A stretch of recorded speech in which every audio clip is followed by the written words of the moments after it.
हम सब जानते हैं कि कई लोग नज़रें मिलाकर बात नहीं करते और कम बोलता है। क्या नज़रें मिलाकर बात नहीं कर सकता? क्या वह नहीं बोल पाता? हर इंसान की अलग अलग सोचें होती है, अलग अलग पहलू होता है। और ऐसा क्या करते हैं कि वह नज़रें मिलाकर बात नहीं कर पाता और बोल भी नहीं सकता? क्या उन्होंने खुद पर भरोसा नहीं होता? उन्होंने कोई गलत काम किया है?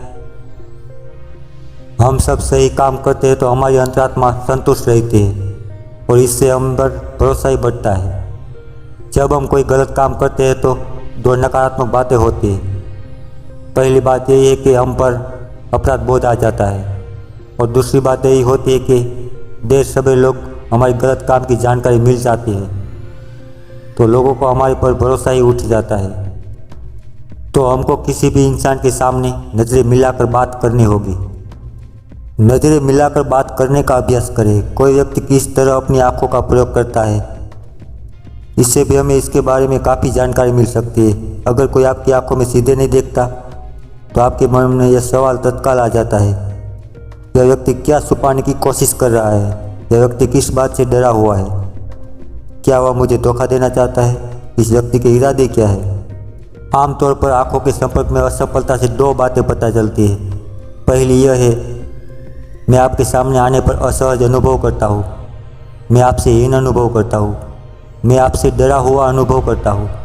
या सामने वाले से आंखें न मिलाने से यह बात पता चलती है कि मैं अपराध बोध हूँ, मैंने ऐसा कुछ किया है या सोचा है जो मैं नहीं चाहता। आपको पता चल जाए, मुझे डर है कि अगर मैं आपसे नज़रें मिलाऊंगा तो आप मेरे दिल की बात समझ जाएंगे। जब आप नज़रें मिलाने से बचते हैं तो आप सामने वाले पर अच्छी छाप नहीं छोड़ते। आप कहते मैं डरा हुआ हूँ, मुझ में आत्मविश्वास की कमी है। इस डर को जीतने का यही तरीका है कि आप सामने वाले से नज़रें मिलाकर बात करें। नज़रें मिलाकर बात करने से सामने वाले को यह संदेश जाता है, मैं ईमानदार और सच्चा हूँ, मैं जो कर रहा हूँ मैं उससे पूरी तरह यकीन करता हूँ, मैं डरा हुआ नहीं हूँ, मैं आत्मविश्वास से भरा हूँ। अपनी आँखों से काम लें। दूसरे व्यक्ति की आंखों से आंखें डालकर बात करें। इससे न सिर्फ अपने भरोसा मिलता है बल्कि इसके सामने वाला भी आप पर विश्वास करता है। बोलने की आदत डालें। कई तरह के समूह के साथ काम करते हुए मैंने यह पाया है कि बहुत से समझदार और योग्य लोग चर्चा में भाग नहीं लेते। चर्चा के दौरान उनका मुंह ही नहीं खुल पाता। ऐसा नहीं है कि उनके पास बाकी लोगों को जितने अच्छे विचार नहीं होते या वह बोल नहीं सकते। उसका कारण सिर्फ यही होता है कि उनमें आत्मविश्वास नहीं होता। यह चुप्पी व्यक्ति अपने बारे में इस तरह की बातें सोचता है, मेरा विचार शायद काम का नहीं है, अगर मैं कुछ कहूँगा तो हो सकता है कि मुझे लोग मूर्ख समझे, इसीलिए बेहतर यही है कि मैं चुपचाप बैठा रहूं। किसी समूह के बाकी लोग मुझसे बेहतर जानते हैं। मैं दूसरों के सामने यह जताना नहीं चाहता कि मैं कितना नासमझ हूँ। जितनी बार यह चुप्पी व्यक्ति बोलने में असफल रहता है वह अपने आप को उतना ही ज़्यादा अक्षम और हीन बनाता है। अक्सर वह खुद से यह कमज़ोर सा वादा करते हैं, अंदर से वह जानता है कि इस तरह वादे का कभी नहीं पूरा कर पाएगा, कि वह अगली बार मौका पड़ने पर जरूर बोलेगा। यह बहुत महत्वपूर्ण है कि हर बार जब चुप्पी व्यक्ति बोलने में असफल रहता है तो वह आत्मविश्वास को खत्म करने वाले जहर की एक और खुराक गटक लेता है। अपने आप पर उसका विश्वास उतना ही कम हो जाता है।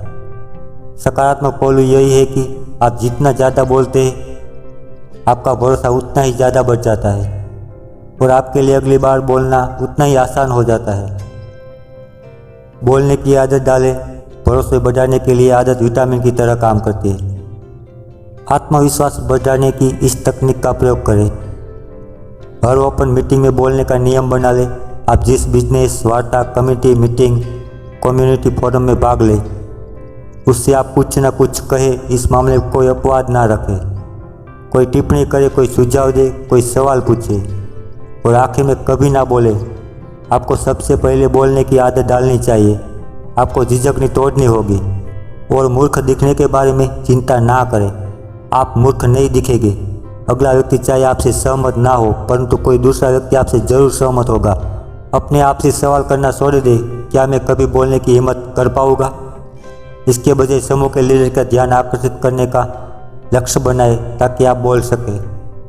आँख से आँख मिलाकर बात करें और किसी भी इंसान के सामने कुछ ना कुछ बोलने की आदत डालें। हम यही तकनीकों का प्रयोग करते हैं तो हम ज़रूर कुछ कर सकते हैं।